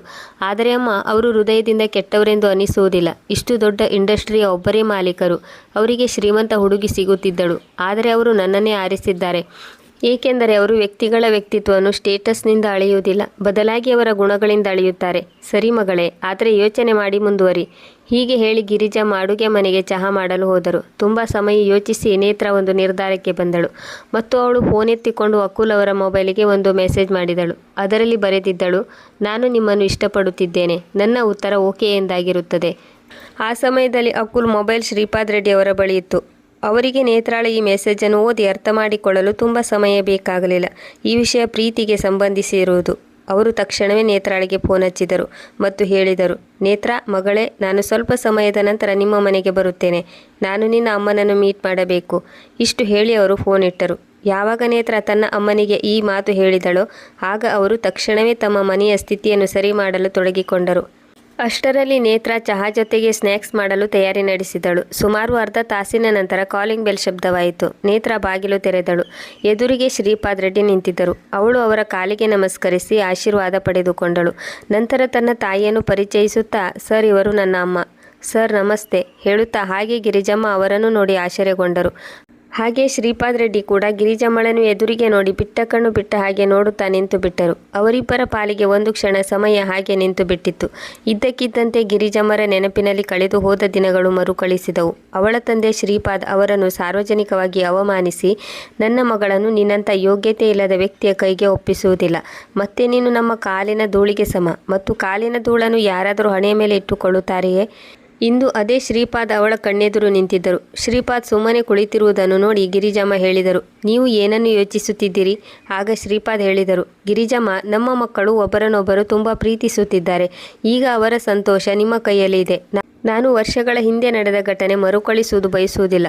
ಹೌದು, ನನಗೂ ನಿಮ್ಮ ಮಾತಿಗೆ ಸಂಪೂರ್ಣ ಒಪ್ಪಿಗೆ ಇದೆ. ಹೀಗಾಗಿ ನನಗೆ ಅನಿಸುತ್ತಿದೆ, ಆದಷ್ಟು ಬೇಗನೆ ನಮ್ಮ ಮಕ್ಕಳನ್ನು ವಿವಾಹ ಬಂಧನದಲ್ಲಿ ಬಂಧಿಸೋಣ. ನಾನು ನನ್ನ ಪರಿವಾರದವರು ಈ ಮದುವೆಗೆ ವಿರೋಧ ಮಾಡುವುದನ್ನು ಬಯಸುವುದಿಲ್ಲ. ಹೀಗಾಗಿ ಮದುವೆಯ ನಂತರವೇ ಅವರಿಗೆ ಈ ವಿಷಯವನ್ನು ತಿಳಿಸುವುದು ಒಳ್ಳೆಯದು. ಅದೇ ಸಮಯದಲ್ಲಿ ನೇತ್ರ ಚಹಾ ಜೊತೆಗೆ ಸ್ನ್ಯಾಕ್ಸ್ ಮತ್ತು ಸಿಹಿ ತೆಗೆದುಕೊಂಡು ಬಂದಳು. ಆಗ ಶ್ರೀಪಾದ್ ರೆಡ್ಡಿ ಅವರ ಬಾಯಿ ಸಿಹಿ ಮಾಡುತ್ತಾ ಹೇಳಿದರು, ಮಗಳೇ, ಆದಷ್ಟು ಬೇಗನೆ ನಮ್ಮ ಮನೆಗೆ ಬಂದು ಬಿಡು. ನಂತರ ನಾವು ಅಪ್ಪ ಮಗಳು ಕುಳಿತು ಬಿಸ್ನೆಸ್ ಮೀಟಿಂಗ್ ಮಾಡೋಣ. ಮಾತನ್ನು ಕೇಳಿ ನೇತ್ರಾಳ ಮುಖದಲ್ಲಿ ನಗು ಮೂಡಿತು. 3 ದಿನಗಳಲ್ಲಿ ನೇತ್ರ ಮತ್ತು ಅಕುಲ್ ಮದುವೆ ತುಂಬ ಸಿಂಪಲ್ ಆಗಿ ಮಾಡಲಾಯಿತು. ಇಂದು ಗಿರಿಜಮ್ಮಳಿಗೆ ಒಂದೊಂದು ಕ್ಷಣವೂ ತುಂಬ ಭಾರ ಆಗುತ್ತಿತ್ತು. ಇಷ್ಟು ದಿನ ಸುಖ ದುಃಖ ಹಂಚಿಕೊಳ್ಳಲು ಒಬ್ಬ ಮಗಳು ಇದ್ದಳು. ಅವಳ ಜೊತೆ ಎಲ್ಲ ಸುಖ ದುಃಖ ಹಂಚಿಕೊಳ್ಳುತ್ತಿದ್ದರು. ಇಂದು ಅವಳು ತನ್ನ ಮನೆಗೆ ಹೋಗುತ್ತಿದ್ದಾಳೆ. ಇದನ್ನು ಯೋಚನೆ ಮಾಡಿ ಅವಳ ಹೃದಯ ಒಳಗಿನಿಂದ ಕಂಪಿಸುತ್ತಿತ್ತು. ಅಮ್ಮ, ನಿನ್ನ ಬಗ್ಗೆ ಗಮನ ಕೊಡು. ವಿದಾಯ ಹೇಳುವ ಸಮಯದಲ್ಲಿ ನೇತ್ರ ಕಣ್ಣು ತುಂಬಿಕೊಂಡು ಅಮ್ಮನಿಗೆ ಹೇಳಿದಳು. ಗಿರಿಜಮ್ಮರಿಗೆ ಕಣ್ಣೀರು ತಡೆದುಕೊಳ್ಳಲು ಆಗಲಿಲ್ಲ. ಅವರಿಗೆ ಒಂದು ಸಮಾಧಾನದ ವಿಷಯ ಎಂದರೆ ತನ್ನ ಮಗಳು ಒಳ್ಳೆಯ ಮನೆ ಸೇರುತ್ತಿದ್ದಾಳೆ. ಆ ಮನೆಯಲ್ಲಿ ಅವಳಿಗೆ ತುಂಬ ಪ್ರೀತಿ ಗೌರವ ಸಿಗುತ್ತದೆ. ಗಿರಿಜಾ ಯೋಚಿಸಿದಂತೆ ತುಂಬ ಸರಳವಾಗಿ ಸುಂದರವಾಗಿ ಮದುವೆ ನಡೆದ ನಂತರ ಗಿರಿಜಮ್ಮ ತನ್ನ ಪರಿವಾರದ ಎಲ್ಲ ಸದಸ್ಯರಿಗೂ ಈ ವಿಷಯದ ಬಗ್ಗೆ ಸೂಚನೆ ನೀಡಿದರು ಮತ್ತು ಇದನ್ನು ಹೇಳಿದರು. 2 ದಿನದ ನಂತರ ರಿಸೆಪ್ಷನ್ ಪಾರ್ಟಿ ಇರುತ್ತದೆ. ಆದರೆ ರಿಸೆಪ್ಷನ್ ದಿನ ಇದನ್ನು ನೋಡಿ ಅವರು ಆಶ್ಚರ್ಯಗೊಂಡರು. ಹಣ ಹೇಗೆ ಮನುಷ್ಯರ ವಿಚಾರಗಳಲ್ಲಿ ಪ್ರಭಾವ ಬೀರುತ್ತದೆ ಎಂದು. ಏಕೆಂದರೆ ಅವಳ ತವರು ಮನೆಯವರು ಇಂದು 27 ವರ್ಷಗಳ ಹಿಂದೆ ತಮ್ಮ ಮದುವೆಗೆ ತೀವ್ರ ವಿರೋಧ ವ್ಯಕ್ತಪಡಿಸಿದ ಅವರ ಪೋಷಕರು ಇಂದು ನೇತ್ರ ಮತ್ತು ಅಕುಲ್ ಜೋಡಿ ನೋಡಿ ಹೊಗಳಿಕೆಯ ಹೂಮಾಲೆಯಲ್ಲಿ ಬಂಧಿಸಿದ್ದರು ಮತ್ತು ನೇತ್ರಾಳ ಅದೃಷ್ಟವನ್ನು ಕೊಂಡಾಡಿದರು.